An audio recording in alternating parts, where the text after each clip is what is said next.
Hello students, so welcome to 60 out of 60 in KCET Chemistry 2025 series in just 200 days. So as you all know, we have started the PYQ series after completing the whole PU2 syllabus. So today we will be discussing the top 30 PYQs from the inorganic chapter, that is D and F block elements. Okay, so here we will be discussing last 10 years of questions from 2014 to 2024. So yes, please sit with the pen and a notebook and try solving these questions. And if you have any doubt, pause the video, like first you pause the video, solve the question and then check the answer. Okay, so it is very important to practice PYQs because this gives you an idea like what type of questions from this particular chapter can be expected. Okay, so after analyzing the last 10 years of papers, I have seen like questions are mainly from the physical properties, and KMnO4 and K2Cr2O7, their reactions based questions have been asked. So we'll see this today in this class. Okay, so the first question here is, in which one of the following pairs both the elements does not have N-1 and NS2 configuration in its elementary state? So here the question is asking in which configuration or in which pair we do not have, both the elements should not have this configuration. Okay, so before you start anything, studying anything regarding this particular chapter, the first and the foremost thing that you need to do is to revise the electronic configuration from zinc to from scandium to zinc. Okay, that is very important. So now if you see for zinc, the last element, right, so the configuration is 3d10 and 4s2, right? Same for cadmium and for mercury, right? So this will be 4d10 5s2 and this will be 5d10 6s2, right? So both the elements should not have this type of configuration. That is the question. Here zinc and cadmium will have, right? Here cadmium and mercury will also have, and this one Cn element is like the next one, that is 6d10 and 7s2. Okay, so yes, they are also having, but copper and zinc, if you see copper electronic configuration is 3d10 4s1, right? So this is not like this one is having N-1d NS2 configuration, but this element is not having. So fourth pair will be the correct answer, that is option number D here. Okay, next question, which the electronic configuration of transition element X is +3, in its +3 oxidation state is Ar3d5. What is the atomic number? So if you see, we have the configuration Ar3d5. Okay, this element is having this configuration in +3 state, means 3 electrons have been removed. So if we add these 3 electrons, then what will be the configuration? We have Ar, here I can give 3d6 and 4s2. Okay, so now if you see this one 3d6 and 4s2, this one will be 26. Okay, atomic number will be 26, and that is iron elements electronic configuration. Okay, next, the electronic configuration of gadolinium 2+. Okay, so gadolinium is an element from Lanthanoid series. So here also these questions are super easy. This you have seen in 2015 question. So if you see gadolinium, okay, its electronic configuration is Xe 4f7 5d1 and 6s2. Now gadolinium +3 means these electrons will be removed. So sorry, gadolinium +2 means these 2 electrons will be removed. We will have 4f7 5d1, that is option number B here. Okay, next, which of the following is correct with respect to the melting point of a transition element? So which of the following is, you need to say correct one. Okay, so if you see the melting point, okay, what is the trend in melting point? The melting point first increases, right? Then like melting point, I can say, depends on metallic bonding. Okay, and metallic bonding depends on the number of unpaired electrons. Okay, so initially the melting points keeps on increasing, right? Scandium, titanium, vanadium, like scandium, titanium, vanadium, chromium. But manganese has a drop in the melting point because of its stable electronic configuration. Manganese, then again we have like iron, then cobalt, nickel, copper, zinc, it goes. So here what we have, chromium has more magnetic has more melting point than manganese. Okay, so you need to find the correct statement, right? This one is correct. Okay, vanadium will have less than chromium, iron, manganese will have also less than iron, titanium will have less than vanadium. Okay, so correct answer here will be option number B. Next question, a transition metal exists in its highest oxidation state. It is expected to behave as. So this question was asked in 2022. Again, these questions are super easy questions, very conceptual and theoretical based questions. So when an element is in the highest oxidation state, okay, if the element is in the highest oxidation state, that means what? It has the tendency to accept electrons, right? It has already lost a lot of electrons, so now it has the tendency to accept electrons. Okay, now if it is accepting electrons, what it is undergoing? It is undergoing reduction, right? If it is undergoing reduction, it will behave as an oxidizing agent. So the correct answer here will be option number A, that it behave as an oxidizing agent. Okay, next question, question number 6. What will be the value of X, means the charge of Fe, if the magnetic moment mu is equal to 24 bm? Okay, fine. So root over of 24 it is. Okay, so now if mu is given to you, root over of 24, okay, and we know what is the formula of this one, root over of n into n plus 2. So this was asked in again in 2022. Okay, so now what can be the value of n here, so that we get root over of 22.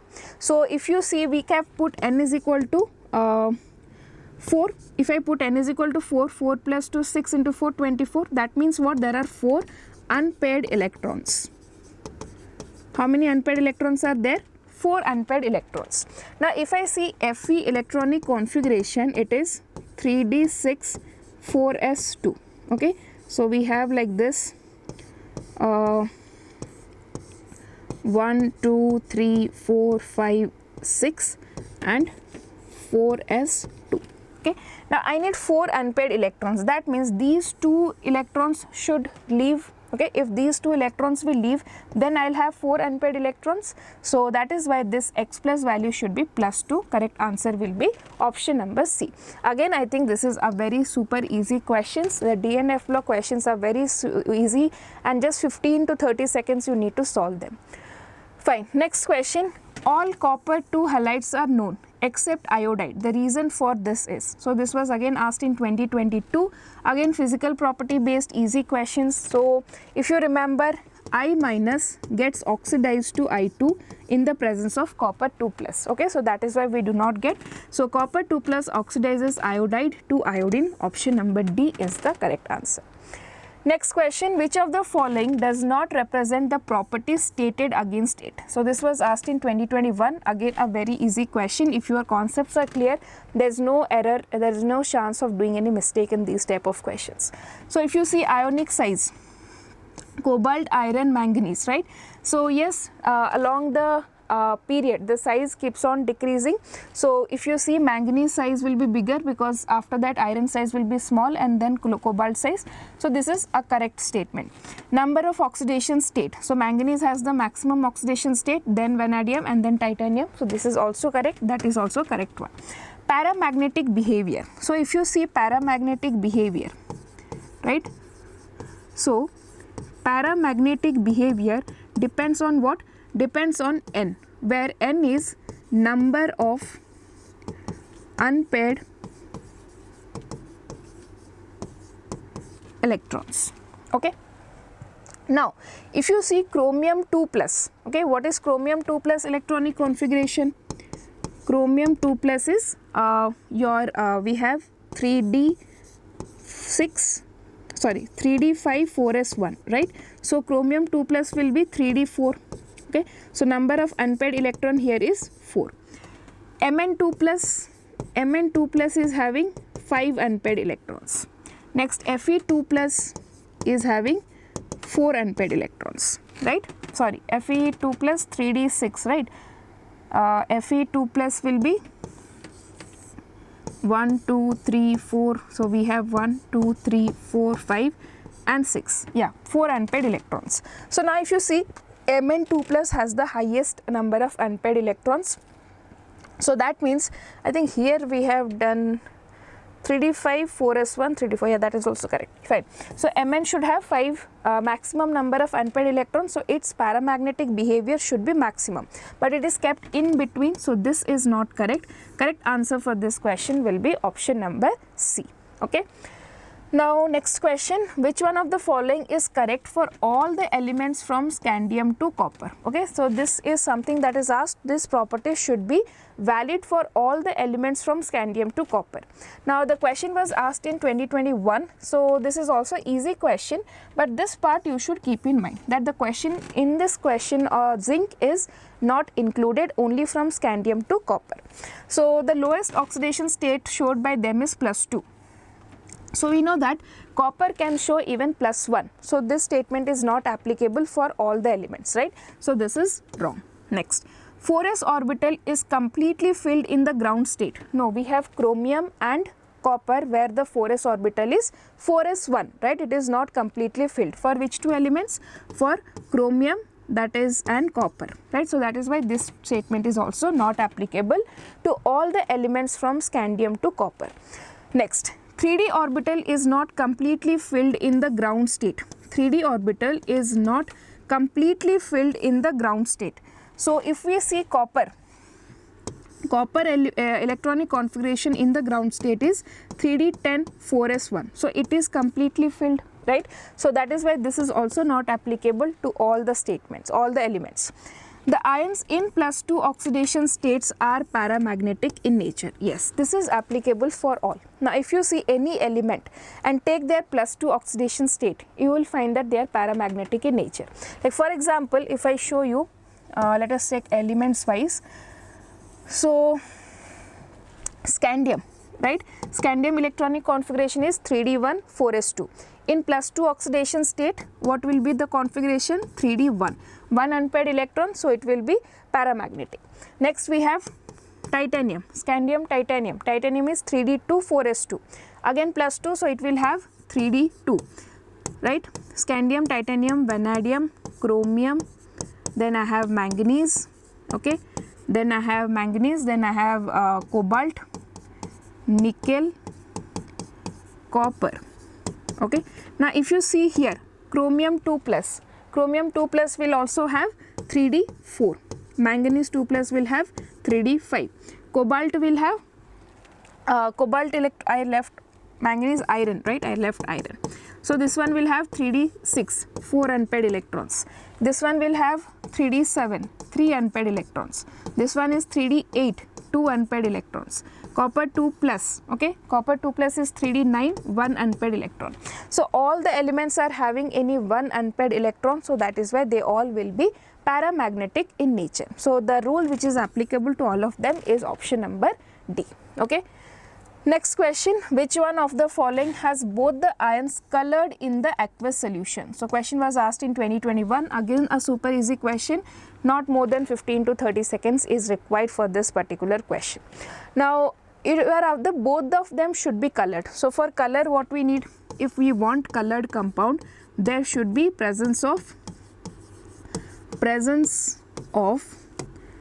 unpaired electrons, right? If unpaired electrons are present, then they will show color. Now you just need to check. Scandium 3 plus, if you see, it is D0 configuration, no unpaired electrons, so we can eliminate this one. Scandium, titanium 4 plus is also not there, 0, means we can eliminate. Copper plus, no unpaired electron, eliminate. Titanium 3 plus and Mn2 plus has unpaired electrons, so both of them will be colored here. Option number D will be the correct answer, okay. Fine. Now let us see the next question. Identify the set of paramagnetic ions among the following. Okay, we have to find the paramagnetic ions. So this is question was asked in 2020. Again magnetic property based question, easy, not more than 15 to 30 seconds are required here. You need to find the paramagnetic. That means again what is the meaning of paramagnetic? If I want paramagnetic, what I need to search? I need to search presence of unpaired electrons, right? There should be unpaired electron present in it. Now if you see Zn2 plus doesn't have any unpaired electron, so we can skip that option. Scandium 3 plus, no unpaired electron. Titanium 4 plus, no unpaired electron, right? So that is why we can easily say that answer has to be option number B, and you can check in all this there will be some or the other unpaired electrons present. Next question, Cu2Cl2 and CuCl2 in aqueous medium. Stability of Cu2, okay, so this is also 2020 question. This one I can make it a moderate question, okay, because not everyone studies this concept carefully. So if you have remembered what happens, Cu plus, okay, in the aqueous medium undergoes disproportionation reactions to give you Cu2 plus and Cu. Okay, it undergoes disproportionation reaction to give you Cu2 plus and Cu. Now what happens here? Why this has D10 configuration, right? It is a very stable configuration. Then but in aqueous medium what happens? The stability is determined by hydration energy. So what happens? This Cu2 plus has more hydration enthalpy of hydration. Okay, so that is why in aqueous medium Cu2 plus is more stable. So I can say that here what is the oxidation state of copper? This is +1, this is copper +2. So in aqueous medium CuCl2 will be more stable. Okay, so first line is saying what? Stability of both are equal. So no, that is not correct. Both are unstable. No. Cu2Cl2 is more stable. No.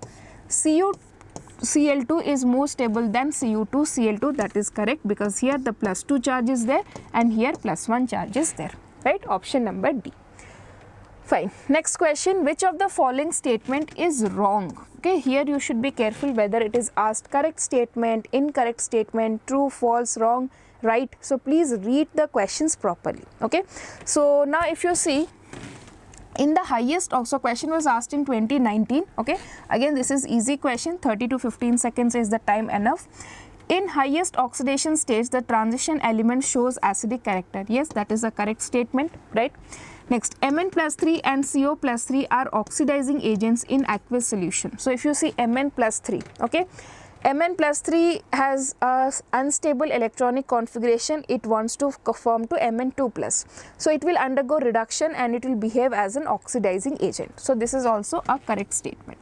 Metals in the highest oxidation states are more stable in oxides than in fluorides. This is also correct. And what is the reason for that?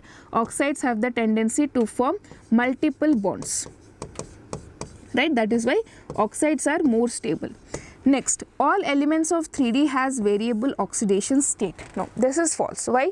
Because you know scandium has only one oxidation state. Similarly, zinc has only one oxidation state. So all elements do not have variable oxidation states. So correct answer will be option number D. Incorrect statement is option number D here. Okay.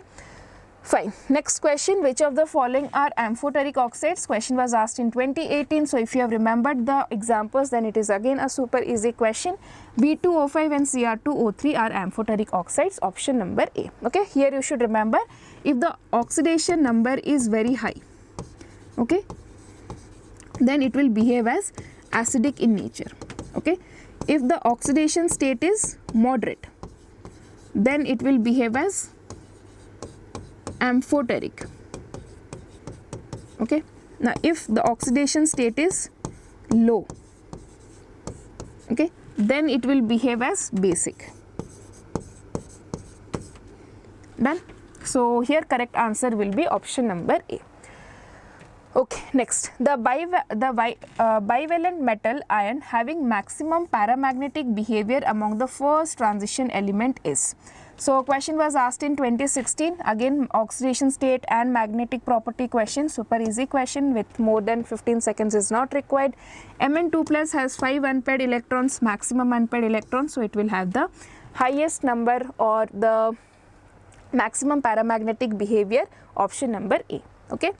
Next question, Mn2+ compounds are more stable than Fe2+ compounds towards oxidation to their +3 state because.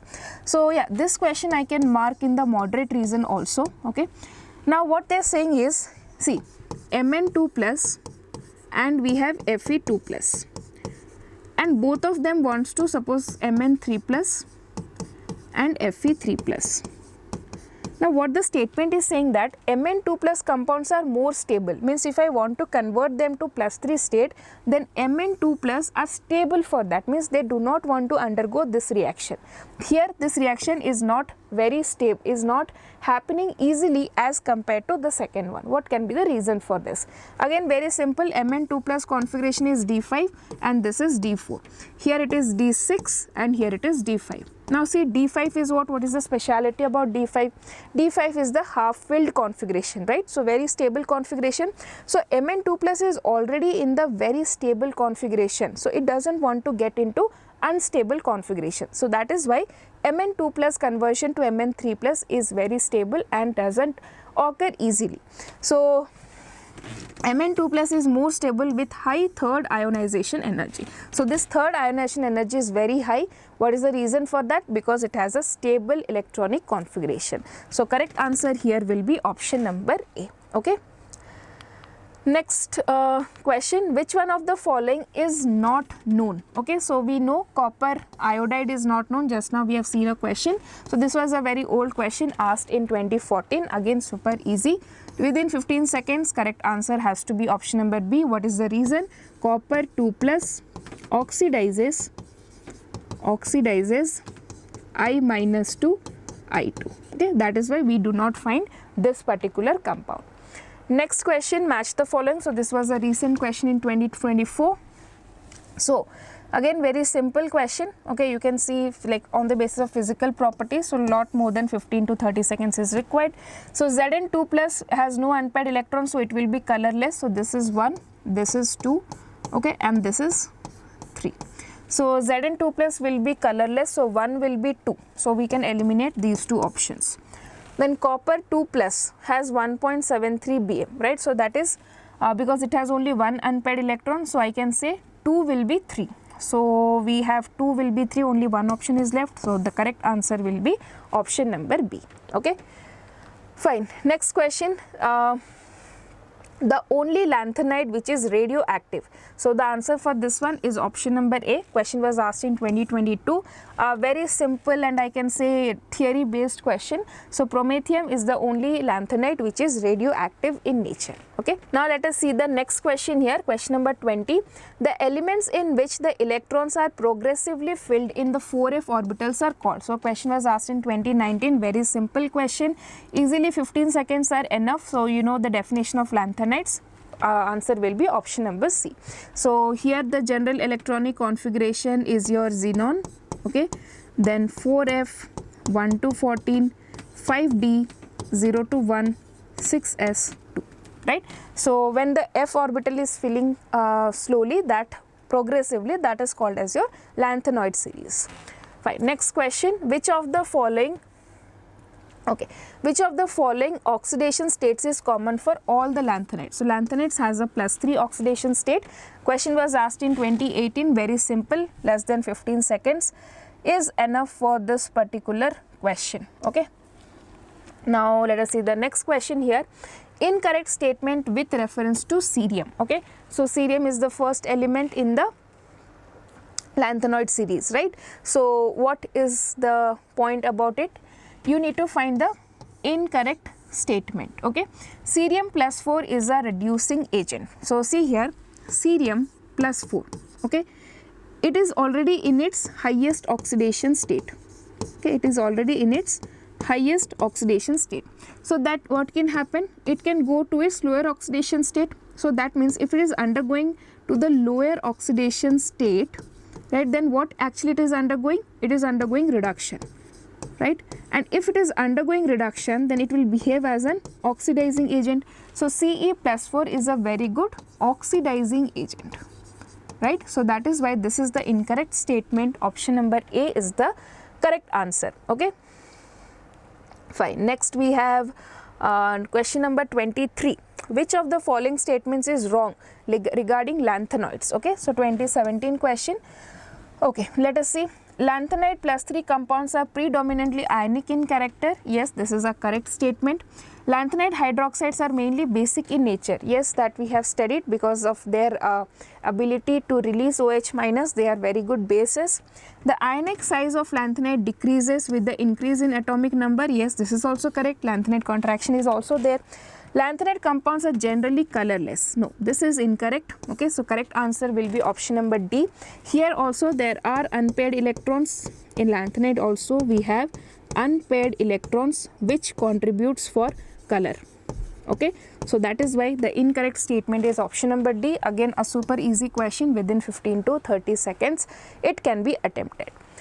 Now next question, the synthetically produced radioactive noble gas by collision of CF with Ca is. So this was asked in 2024. This I can mark as a difficult question, okay, because you need to know this particular reaction.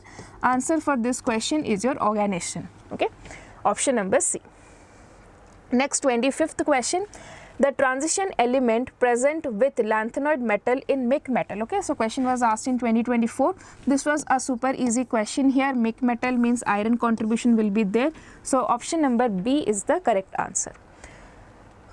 Next question, which of the following statements related to lanthanoids is incorrect? Okay, so again a incorrect based question. 2024 question was there.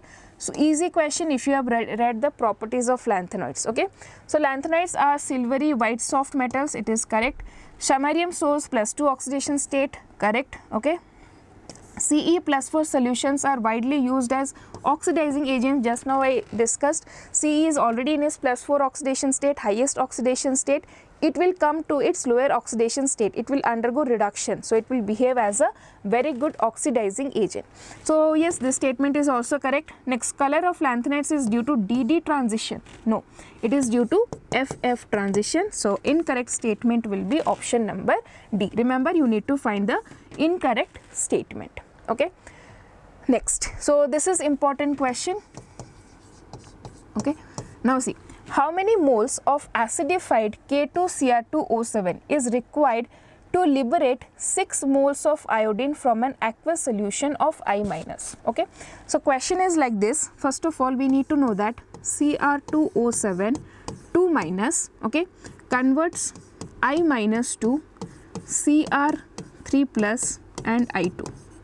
Okay, to balance I am writing like this. So what does that mean?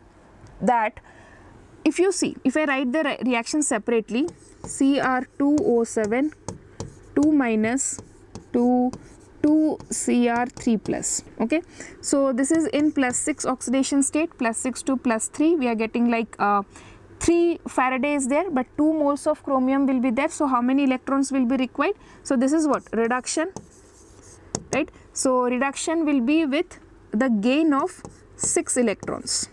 Right, reduction will be with the gain of 6 electrons here. Okay, now if you see I minus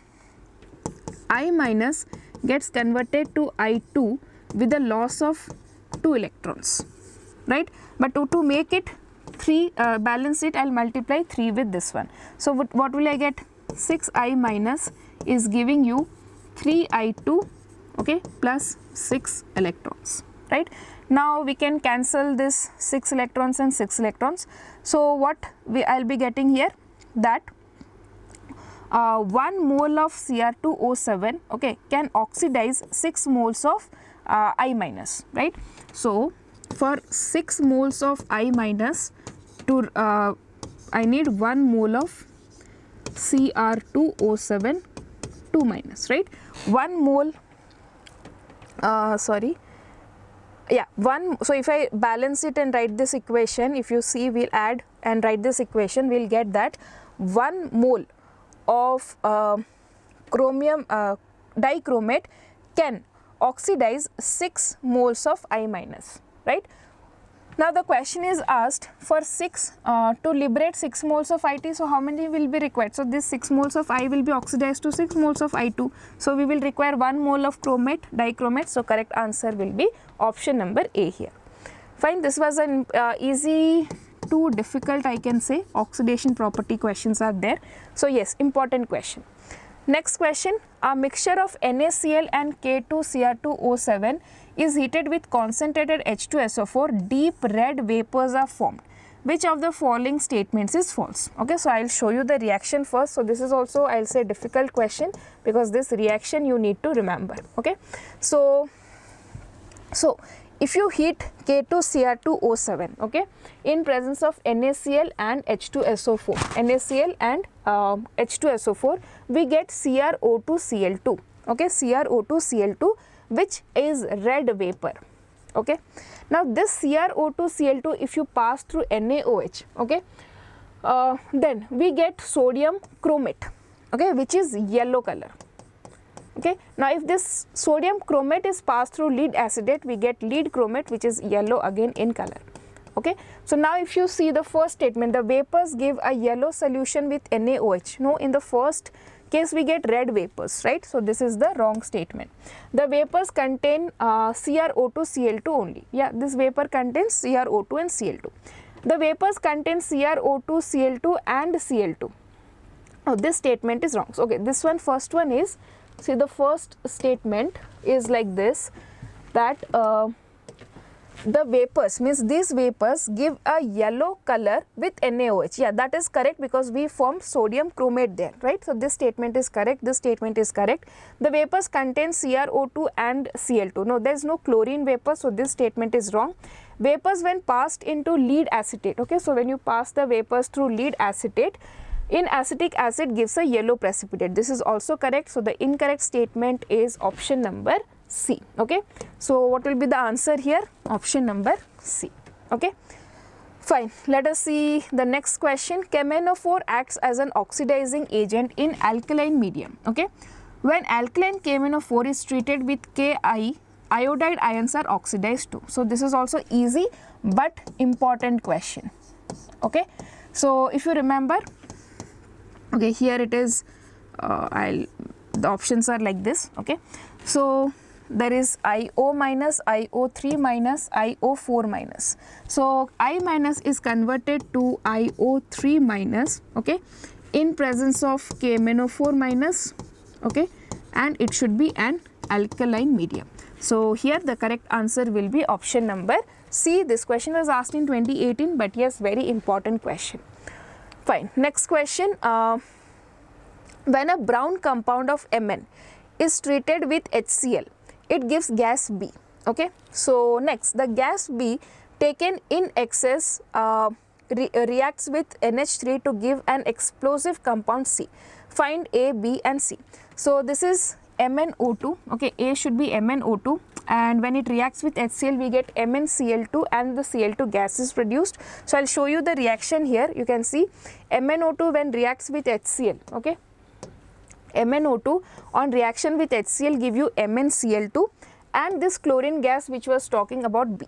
Now if you treat this chlorine gas with NH3, all the hydrogens will be replaced with chlorine and we will get NCl3, which is an explosive compound. Okay, so the correct answer here will be option number A, where A is MnO2, B is Cl2 and C is NCl3. Okay, option number A. Clear? Fine. Next question. On heating potassium permanganate, one of the following compound is not obtained. So this is also 2015 question, but I'll say again easy to difficult. Not see, if you know the reaction, it is very easy question, but if you do not know the reaction, then you cannot solve it, right? So I'll show you the reaction here. If you heat KMnO4, okay, this reaction is there in your book also. K2MnO4 plus MnO2 plus O2 will get K2MnO4, MnO2 and O2. We won't get their MnO, so the correct answer here will be option number A. Clear? Okay.